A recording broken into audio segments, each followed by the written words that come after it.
¿Qué tal? ¿Cómo están amigos y amigas de esta comunidad? El agua es un derecho humano, pero para mucha gente ya es un negocio. Y en este momento hay gente haciendo mucho dinero con el agua, que se ha convertido incluso en el oro líquido para las propias empresas criminales, para la economía criminal. Voy a platicar a fondo precisamente con el profesor Wilfrido Antonio Gómez Arias. Él es coordinador de Social Data de la Universidad Iberoamericana de la Ciudad de México y este es el tema que nos interesa esta ocasión. Mi querido profesor, ¿cómo estás? ¿Qué tal? Buenas noches. Muy bien. Acá con gusto de platicar con la audiencia, contigo, acerca de este tema que sigue vigente y que está en boga en todo, porque pues existen conflictos todo el tiempo sobre esto y es una disputa que hoy en día se tiene acerca del agua, ¿no? El que quien posee el agua, pues de cierta manera va a tener ciertos privilegios para operar sus empresas, para hacer muchas cosas con ella, ¿no? Y lucrar, como sobre todo. ¿Qué tanto se ha profundizado en la privatización del agua? ¿Cómo se ha dado este fenómeno, Wilfrido? Sí, bueno, me gustaría antes como comenzar tantito, como dando una imagen que da cuenta de esto que acabas de explicar, que es una imagen de un cartón. No recuerdo ahorita el nombre del cartonero, pero donde es una imagen que dividida en dos, donde arriba está la Conagua, donde hay un político, ¿no? Con unos botes de agua llenos, dándoselo a un empresario, ¿no? Y abajo hay pues la gente ciudadana como tú, yo, ¿no? De a pie, pues con botes vacíos, haciendo cola, esperando su turno a que cada gota le esté llegando gotas de agua, ¿no? Y esto es lo que habla realmente lo que sucede hoy en día en México, ¿no? Realmente, y lo que da cuenta de nuestra investigación que hicimos en el 2020, que es el acaparamiento del agua en México, que le pusimos nombre como, y se llamó Los Millonarios del Agua, ¿no? El acaparamiento del agua en México. Y de cierta manera, pues esta imagen, este empresario que está ahí, lo que hicimos con nuestra investigación fue ponerle rostro, ¿no? Es decir, quiénes son que este grupo privilegiado y cuánta agua acaparan. Y para sistematizar toda esta información que venía dándose. Y encontramos, por poner un ejemplo, ¿no? O sea, claro que los que acaparan el agua, pues son empresarios. Aparece, pues, Germán Larrea, ¿no? Principal accionista del Grupo México, ¿no? Que tiene muchas mineras. Aparece también, por ejemplo, Alonso Ancira Elizondo, dueños de Altos Hornos de México, ¿no? La familia Robinson, ¿no? Bors, que es dueño de Bachoco. También empresas como Coca-Cola, que además de vendernos productos chatarra, ¿no? Acaparan también mucha agua para sus productos, ¿no? Entonces, de cierta manera, estos son como un ejemplo y este es como más o menos la imagen de este acaparamiento y esta profundización de la privatización del agua. Este, es importante que este acaparamiento o estas disputas sobre quién tiene el control del agua es un tema que ha estado recurrente, ¿no? O sea, es un tema que no es de hoy, o sea, del 2023, sino que viene de muchos años atrás, ¿no? Por ejemplo, creo que toda la población, yo me recuerdo que miraba en los medios, ¿no? De comunicación, títulos de las noticias como la crisis del agua en la Ciudad de México, ¿no? Por ejemplo, Volkswagen y Audi acaban con cuatro ciénagas, lagunas y pozos, ¿no? Otras nacionales explotan manantiales en Puebla. Cervecera deja sin agua pobladores de Zaragoza. Entonces, agua sí, pero solo para la mina, ¿no? Entonces, todo esto que ha estado pasando, ¿no? Refleja que ciertamente la gente se da cuenta que existe una privatización. Pero bueno, lo que hicimos con este trabajo fue sistematizar esto que se decía por aquí, por allá, a voces, ¿no? Lo que logramos es sistematizar ese grupo, quiénes son, cuánta agua acaparan, ¿no? Y entonces es lo que se basó nuestra investigación. Pero como te mencionaba, este problema se profundiza mucho con la creación de la Ley de Aguas Nacionales en 1992, ¿no? Como tú sabes o Ujú. como algunas personas expertas saben, esta ley pues realmente lo que hizo fue crear un sistema de concesiones, ¿no? Es decir, antes sin esta ley, la única persona que podía otorgar concesiones de agua en México era pues el presidente de la República, ¿no?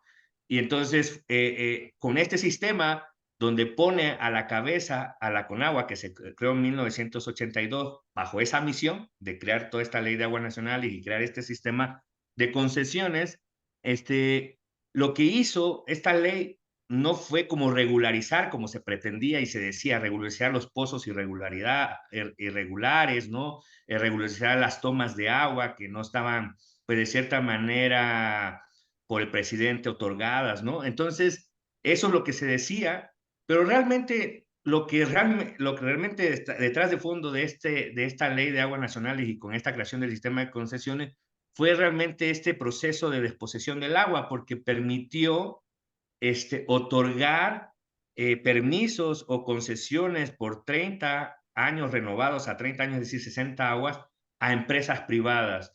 Y claro, para poder firmar el TLC de 1994 que estaba imponiendo el Banco Mundial, que estaba imponiendo Estados Unidos para poder firmar este libro tratado de comercio, pues necesitaban liberar o lo que se le dice la neoliberalización del agua. Necesitaban que bajo un sistema pudieran, que los privados pudieran acceder a mucha agua. Y así fue como empieza, ¿no? Toda esta problemática que vivimos hoy en día y que se profundiza, esta idea de escasez o esta idea de que algunas poblaciones no tienen agua o que estamos viviendo crisis, pues lo acelera, lo profundiza muchísimo. Y claro, ¿quiénes ganaron grandes concesiones de agua? Quienes podían pagar toda la parte del tema de concesiones, por pagar la concesión, quienes tenían las tecnologías para poder extraer mucha agua, ¿no? Entonces, al final, los que tenían los grandes capitales fueron los que ganaron y al final concentraron grandes cantidades de agua. Y es que por eso nosotros en nuestra investigación lo que encontramos y que fue muy importante es que, bueno, este sistema sirvió para que se otorgaran, hoy en día, por ejemplo, tenemos más de 500,000 concesiones, ¿no? Pero solo un grupo chico, ¿no? De usuarios que tienen concesiones acaparan, por ejemplo, estamos hablando de alrededor de 3,000 usuarios que acaparan el 25%, casi una cuarta parte del agua concesionada en nuestro país. Cuando los usuarios, si uno revisa el RECDA, hay más o menos alrededor de 300,000 usuarios más, que tienen concesiones, pero de esos, el 1%, imagínate, o sea, acapara una cuarta parte del agua concesionada en nuestro país, lo que se dice que sí hay un acaparamiento por estos usuarios, por este grupo minoritario, y además que corresponden. Recuerdo que cuando hice mi investigación le puse nombre, le puse sus logos y encontramos, pues sí, que aparece, está Grupo Modelo, está Lala, están bancos, ¿no? Está Grupo Modelo, La Norteñita, Coca-Cola, o sea, todas estas empresas que nos venden productos, todas estas empresas mineras también que contaminan, todas estas empresas automotrices, todas estas empresas inmobiliarias también aparecen, ¿no? Que acaparan mucha agua para sus proyectos de desarrollo inmobiliario. Entonces, lo que hicimos es, pues, ver que, pues sí, o sea, que había este grupo voluntario, le pusimos nombre y quiénes eran y en dónde estaban. También en nuestra investigación encontró que de los 115 acuíferos sobreexplotados en el año 2022, de 2020, perdón, en 98 de estos acuíferos habían millonarios del agua ahí. Es decir, que de cierta manera estaban afectando a estos acuíferos, ¿no? Pues Claro. consumen demasiada agua. Oye, Wilfrido, hablamos entonces de que no es que haya una sequía, sino que hay un saqueo, en pocas palabras, por parte de estas grandes empresas que se vio reflejado en uno de sus capítulos más dramáticos en los últimos meses en Monterrey, Nuevo León, por ejemplo. Claro, o sea, si lo vemos así y empezamos a traer como esta problemática. Sí, el problema en México no es de escasez, sino de acceso. Es decir, y claro, como lo que cuenta nuestra investigación es que existe una distribución desigual. Digo, o sea, no hay que obviar que existe, sí existe de escasez de prácticas también de reciclado y todo eso. Pero claro, o sea, cuando digo que no es de escasez, sino de acceso, estoy diciendo pues quienes tienen toda la tecnología, pues agotarán y explotarán esa agua.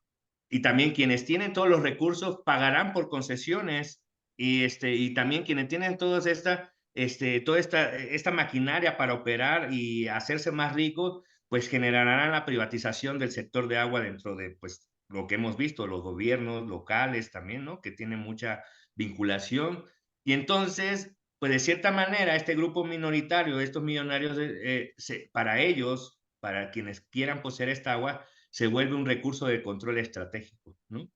Sí, o sea, no hay que obviar que tal vez exista esta idea de la escasez por agotamiento de los mantos freáticos, ¿no? De los acuíferos o de las cuencas, pero como te he mencionado, o sea, quienes explotan esta agua, pues están bajando en los niveles los niveles de agua de los acuíferos.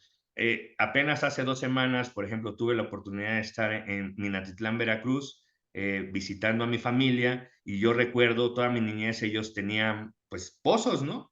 Y de repente llego después de 10 años que no los visitaba, pozo secado, ¿no? Y yo le decía, pero ¿qué pasó aquí, no? Y ellos me decían, no, es que una empresa de la presidenta municipal quiso poner acá y extrajo agua y entonces hicieron pozos profundos. Y ahí es donde estamos viendo.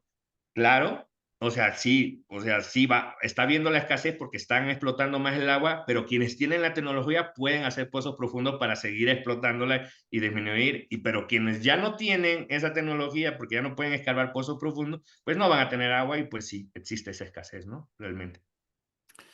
¿Qué pasa con el crimen organizado, mi querido Alfredo? Y no hablo de los cárteles de la droga como tales, que para tu servidor son grupos paramilitares que responden a los intereses de los verdaderos jefes de jefes, que son empresarios, políticos, jefes militares.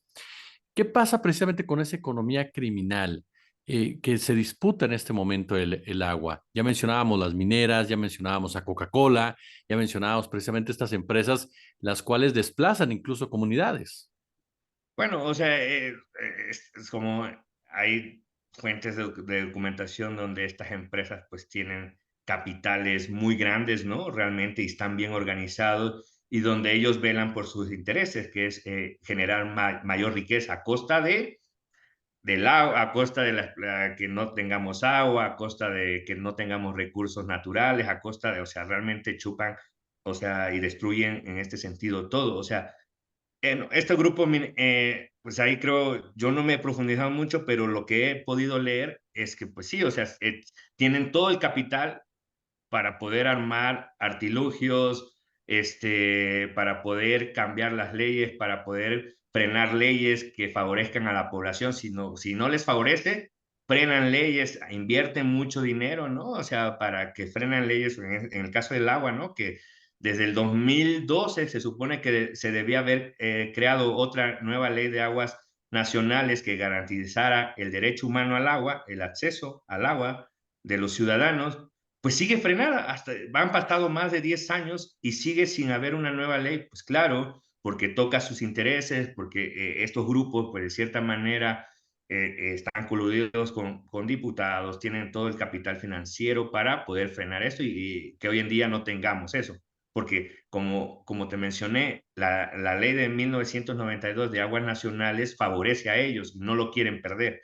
No quieren perder el uso irracional, el uso, o sea, realmente lo que sucede es que con esta ley no se le puede negar las concesiones. Si yo llego yo soy un empresario, soy o dueño de una empresa y te solicito una concesión a la Conagua no puede negarle esta concesión, porque si se le niega, se mete en pleito, tienen todo un sistema de abogados, tienen todo para poder meter demanda a la Conagua que no le está dando concesiones y demandar y perder, o sea, Conagua ha perdido casos de eso, ¿no? Realmente tienen todo un equipo para, pues, tampoco se les pueda negar una concesión, ellos pueden acceder a concesiones, ¿no? O sea, por eso entonces, pues tienen todo este sistema para ver qué está pasando, para cambiar estas leyes, para modificarlas si es necesario, ¿no? Mi querido Wilfrido Antonio Gómez Arias, coordinador de Social Data de la Universidad Iberoamericana, Te agradezco muchísimo estos minutos, este análisis para nuestra comunidad, profesor. Sí, no, muchas gracias y qué bueno que estos temas se sigan discutiendo. O sea, realmente hay que darle visibilidad a que no son, a veces se nos echa la culpa al ciudadano, ¿no? Porque no cuidas el agua. Así es. Mm, Eso, primero hay que reflexionar que los que acaparan el agua son grandes empresarios y no realmente no nos debemos echar la culpa a nosotros como en primer lugar, sino que hay un sistema económico que se basa en la acumulación de la riqueza, pero que a través de acumulación de riqueza no vela por lo otro, ¿no? Que es el cuidado del agua. Entonces, a veces, por ejemplo, a mí, yo siempre trato cuando llega una persona conmigo, oye, mira, hay que cuidar el agua, cuando las campañas de cuidado del agua, sí, es importante, pero hay que discutir y debatir que el gran problema y el principal problema es la distribución desigual y el acaparamiento del agua por unos cuantos.